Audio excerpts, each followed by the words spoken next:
Gregor, do you think that yoga as a traditional system can be applied in modern life as well? So that is it possible, or do you have to be an ascetic or something? I think it's actually very important that we apply it, and because I think that all of the crises that we have now on the world, like environmental crisis, CO2 emission, acidification of the oceans, more and more plastic waste in the ocean, topsoil erosion, increase of mental disease in people, increase of violence, and all of those things, actually believe that they are connected. Yeah. So at the moment we are very much focusing on the CO2, but what's behind the CO2 is actually what we could call unbridled materialism or greed. Yeah. Although it's very difficult to exactly say what greed is, but essentially all of those multiple converging crises point to the fact that we as a humanity have collectively lost our soul. Yeah. So I think that there was a state in our history where we may have been simpler, but we had our soul. Yeah. And this is very much so when you look into indigenous societies. Yeah. And so we have lost all of that. And ultimately what that points towards is that all of those crises that we see now in human society that lead us to, we have destroyed 85% of the wildernesses of the planet. Yeah? 5%. We have killed, since the 1960s, 2/3 of all wild mammals. Yeah? We are making every day 60 animal species and 40 plant species extinct. Yeah? That means that the whole biosphere is actually in a what we call a mass extinction, which is humanly caused. And at the basis of that is a spiritual crisis. Yeah? And spiritual crisis means that we have really lost ourselves. We have lost our path. We have lost who we are. And so when you look at indigenous societies, the function of the human being was to be the keeper of the garden, the guardian of the biosphere. Yeah. And so this is what we have lost. Yeah. We really believe, we act as if the whole biosphere is a shopping mall and we can take whatever we want. Yeah. And we are not giving back a lot. In fact, we are actually only giving back death and devastation. Yeah. And so I think that, yoga may not be the only path, yeah, but yoga is a path that helps people to find their spirituality back. And what that means is that we come to a point where we experience ourselves as human beings as an integral part of the biosphere, and that we have a duty here, and that is the duty to not act only in the interest of ourselves and other human beings, the whole of humanity, but in the interest of the biosphere as a whole. Yeah? There are no life forms that we have the right to make extinct. They all have a right and a purpose to be here.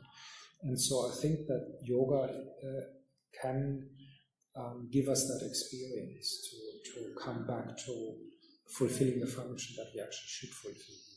Okay, that's very interesting. So do you think we should go back to the state of an indigenous society, or is it possible to apply it? Look, I think that that would be a fantastic thing if we could do that, but personally I don't think how that would be practically possible. Yeah. And so the thing is, I think that there may be a lot of people who would be prepared to do that. Yeah, there's actually like a movement which is called rewilding movement, where people are really trying to essentially live like indigenous people. But I think it won't catch on as a mass movement, and that will always be marginalized. And I think that it's probably not practical, yeah? And therefore I would think that we have to find ways to go forward yeah, Yes. while at the same time act from an authentic spiritual position where people have a spiritual experience and from that feel that they have a duty towards the whole. Yeah. The thing is also, it's questionable whether at this point it is not already too late to simply go back to an indigenous society, because I think that we have done so much damage to the biosphere that we can't actually save it or turn around without the use of technology. I see. Okay, makes more sense.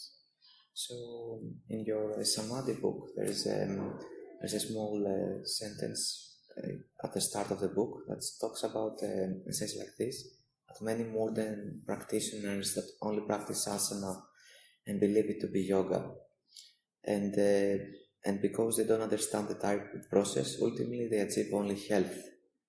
Health is not to be dismissed as unimportant, but most animals in the wild are healthy. Even if you are healthy, you still die a healthy animal unless you make some additional efforts to develop your humanity and spirituality. So what would be those additional efforts? What would be for someone that wants to go and take it a step further in asana? What would it be? I think what's really important is that when one starts yoga, or when one wants to has a thirst to go further, it's important that good quality information is available. Yeah, okay. And it's because of that I've actually written all of my books, and particularly with that in mind, I felt that it would have been really good when I started yoga if something like the Samadhi book would have been available at the outset. Yeah? Because, see, the thing is, if you don't know where you're going or where you want to go, you will always end up somewhere else. Somewhere else. Yeah. And so it's really good in the beginning that you have an understanding of where you're going or where you want to go or what is possible, what is available, that you don't get stuck early on. You know, for example, I too probably got stuck for about a decade or a bit longer in almost exclusive asana practice, or where I had an obsession with it. Yeah? Okay. And so I think it's really good in the beginning if all of the information is available where the yoga can lead to, and also that the techniques are taught. Okay. And do you think you can put samadhi in simple words for people that don't have no experience? So there's two types of samadhi who are very different, and so the one is called the objective samadhi, and that the result of objective samadhi is to experience the world as it truly is. Okay. So what that means is that you do not relate to the world simply from your conditioning. Yeah, so we have what is called conditioning, which is essentially a robotic programming that we have from our past. And that stops us from being truly alive and from being capable of experiencing the world as it really is. So the objective samadhi makes us capable of that. Yeah? The objective samadhi lets us experience the world in that way without conditioning. Now, the objectless samadhi is a samadhi which shows us what we would call the deep self. Yeah? That is our true nature. Yeah? And so the objectless samadhi makes us aware of the fact that our deep self, our true self, is infinite, eternal, qualityless and formless. What that means is that we know from an experiential point of view that we do not die when the body dies. Yeah? So that we have a body, yeah? And we can use a body, and it is a privilege to have a body, but that we are not the body. Yeah? So it cuts this identification with the body. Okay, it's very good. And going from there, do you have any tips or advice for people that are now starting yoga, or new to the path, and is there something that helped you on the way, but it would be helpful to have it 40 years ago before you start your practice, when you started? Yeah, one would be, now I really wish that I would have understood the process of samadhi. That there's 8 different types of samadhi, and I would have really liked to really understand where samadhi leads to. Yeah, okay. Then I would have earlier on put more emphasis on the so-called higher limbs of yoga. Yeah, so that is one thing. One is I think it's a really good idea to have an understanding of that early on. And the other thing is then, of course, is to relatively early on start what I call start to practice an integrated compound of all yogic techniques, to give you an idea. For example, asana has certain structural elements which include, bandha, focal point, the breathing, and a particular sequence, and all of those structural elements repeat themselves in yogic breathing and in yogic meditation. So with other methods coming into the foreground, in yogic breathing, for example, the respiratory aspect is in the foreground. It's also there in asana and in yogic meditation. In pranayama, it's in the foreground, but the bandhas are still there. We're using mudras also, and we're using mantra. Yeah. And so then when we go to the yogic meditation, the visualization comes into the foreground, that the breathing is still there, the posture is still there, the mudra is still there, the mantra is still there. Yeah? So what I would have, if I could go back, I would start earlier to basically practice an integrated scientific compound of those techniques where the same structural elements repeat themselves. And could you explain why it's important not to only do asana, or why is it not the only thing that you have to do and it's not enough? Yeah. Look, T. Krishnamacharya said that you get from practice of the yogic limbs, you get the benefits relative to those limbs. Yeah? That means, he said, you do get from asana physical benefits. Okay. Yeah? And so, look, you do get some other benefits as well. Yeah? But I think very often in modern yoga, the other benefits get overemphasized. They are there, of course. There is stress relief. Yeah, we do get more relaxed and we do become more present.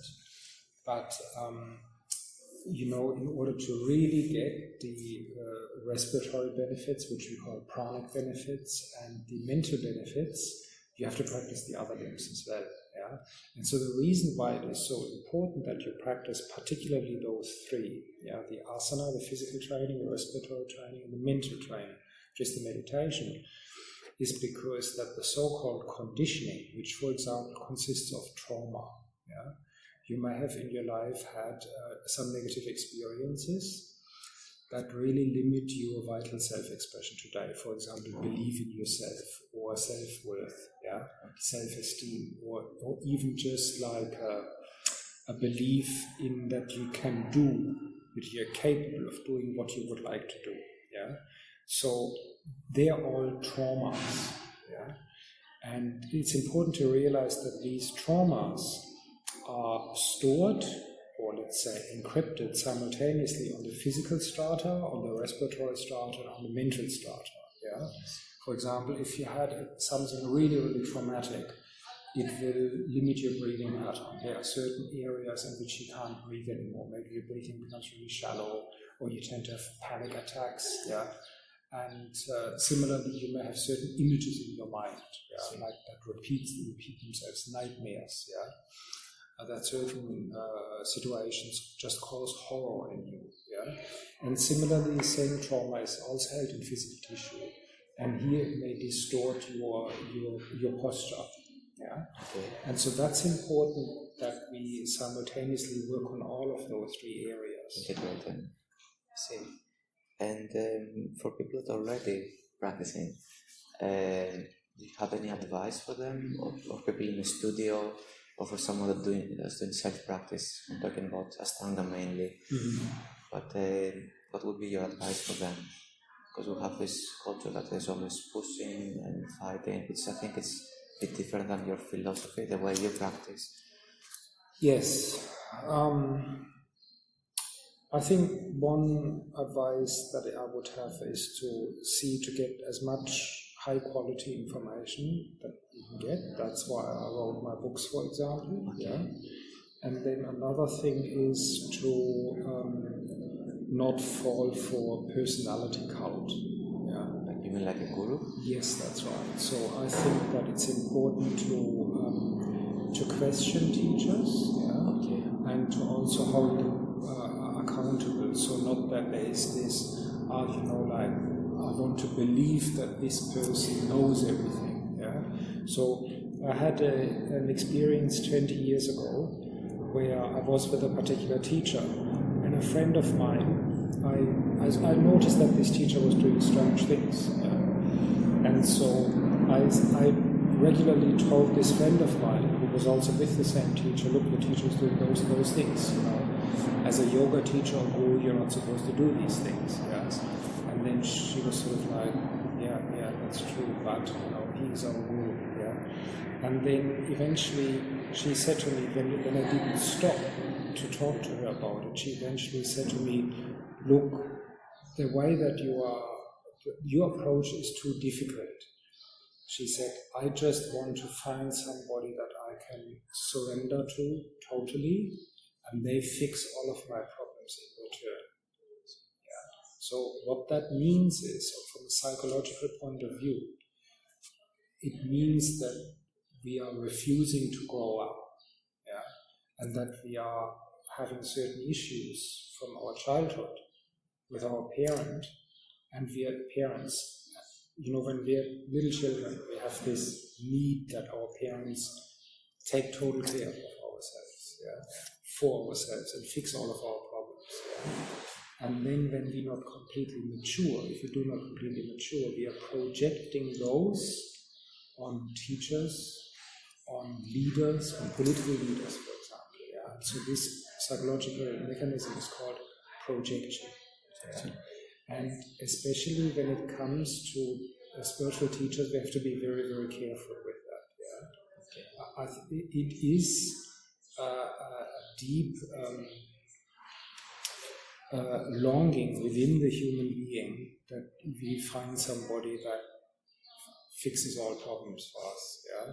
But I think in reality, our parents were the last people who maybe had that responsibility. And when we grow up, we just have to take responsibility for ourselves. Yeah. The problem is also, ultimately, we don't do our teachers a favor if we project that onto them. Yeah. They're not a favor, you say? We don't do them a favor, because in the short term, yes, we lift them onto a pedestal, yeah, and they maybe feel really good about themselves that they are worshipped as deities or whatever, yeah, as if they're godlike. But I think ultimately they will fall off that pedestal. It won't be good for them as well. It won't be good for them. So that's why while a teacher in the short term is flattered, yes, if you show them devotion, in the long term, psychologically, it's actually not a good thing for them. I see. So there's no benefit for any of the sides. There is no benefit for either side. Yeah. Okay. Yeah. Also, as a teacher, it's important that if somebody comes with that attitude to you, that you show yourself as fallible, that you show yourself as mortal, and that if the student tries to put you up on that pedestal, that you will immediately step down. Okay. It's very, very tempting, very seductive for a teacher to stay up on that pedestal, but ultimately it will be the undoing of a teacher. And what about people that are doing self-practice and they don't have a teacher?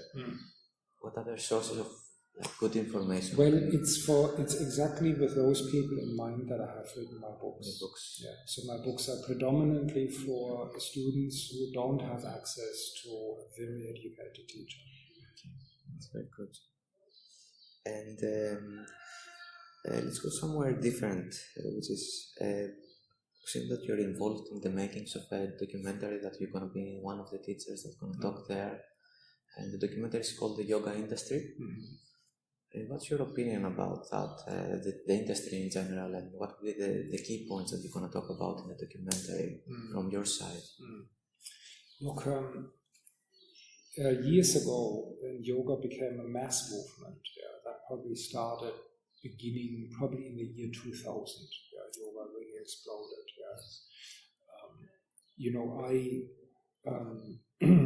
I'm practicing yoga since the late 1970s, and during the 80s, because people knew that I was practicing, they started to approach me and said, why don't you teach? And I said, I can't teach, I haven't got an idea, I don't know what it is.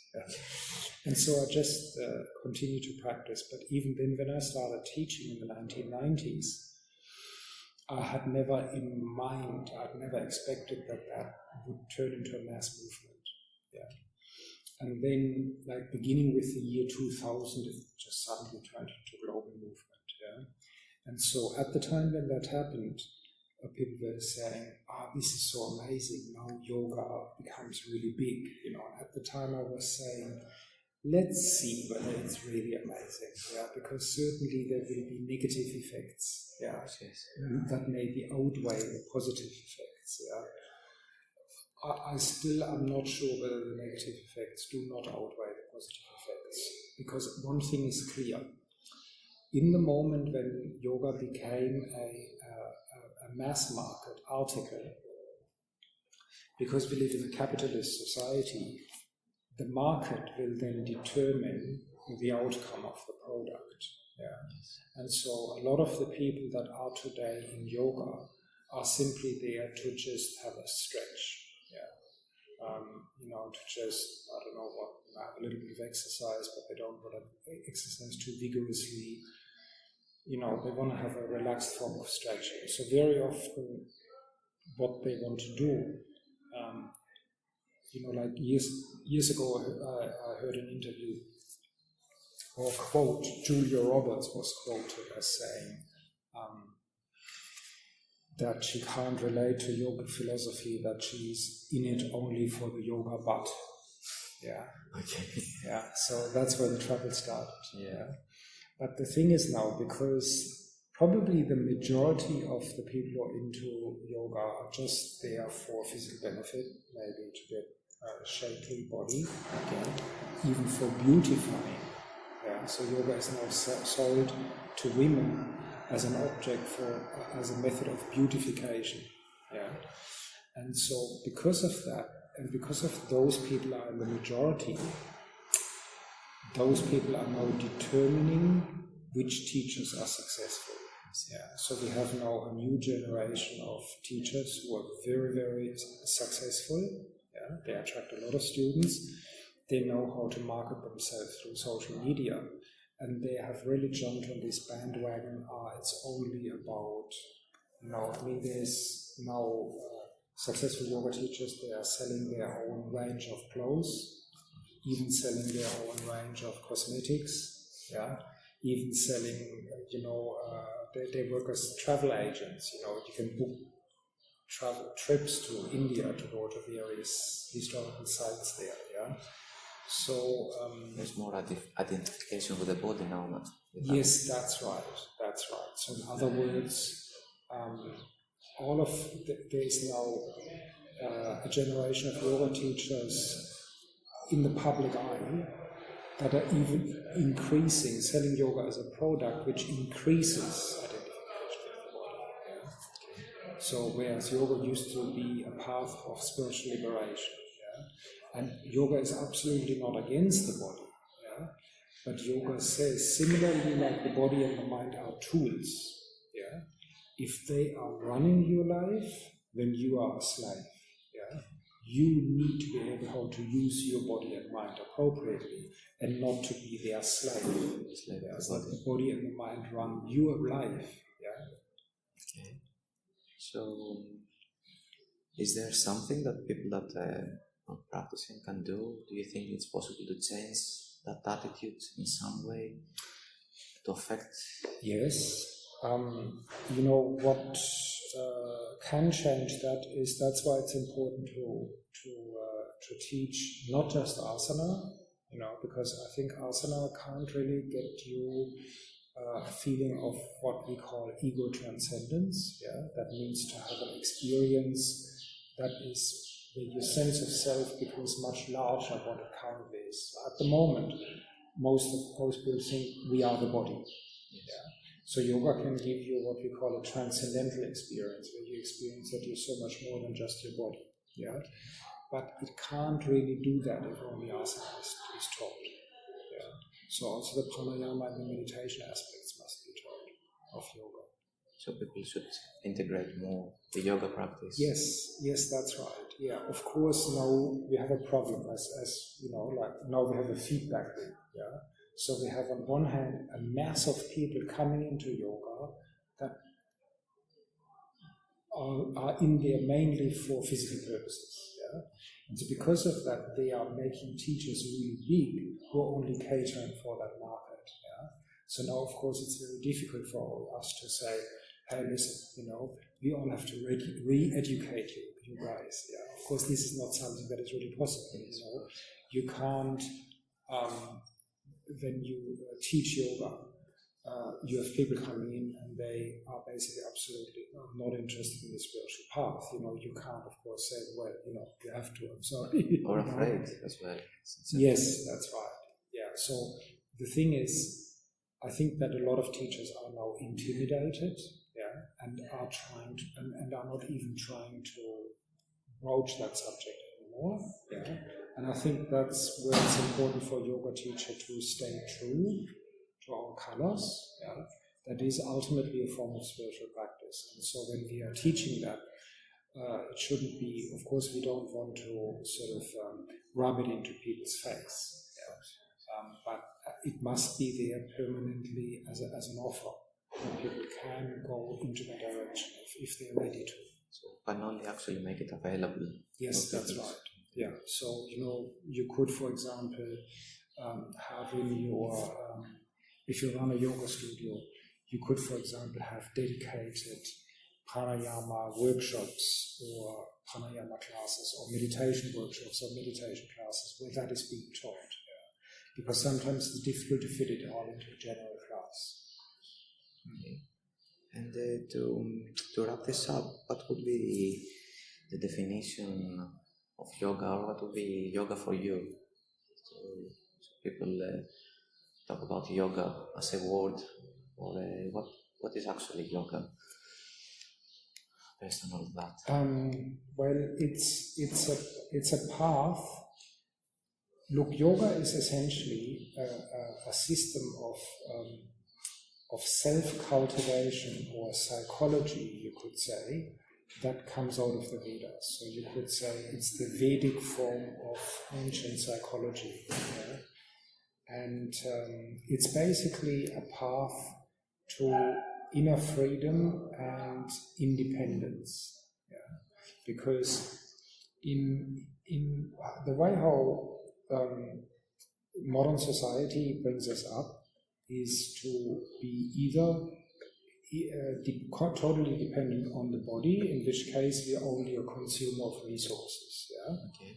Or we are totally dependent on the mind, in which case we become, let's say, you could say a control freak, become then interested in controlling all possible outcomes of what can go wrong in our life.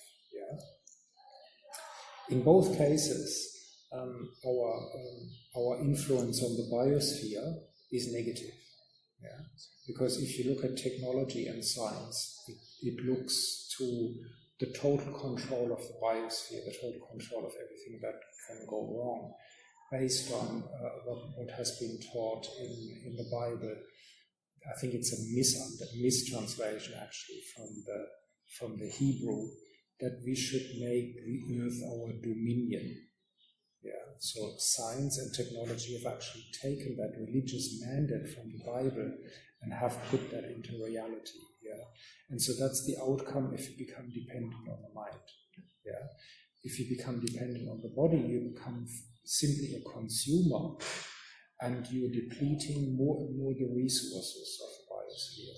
Yeah, so the yoga enables you to become independent of both the body and the mind. In which case you learn then to live in harmony and in peace with the rest of the biosphere. It's very helpful.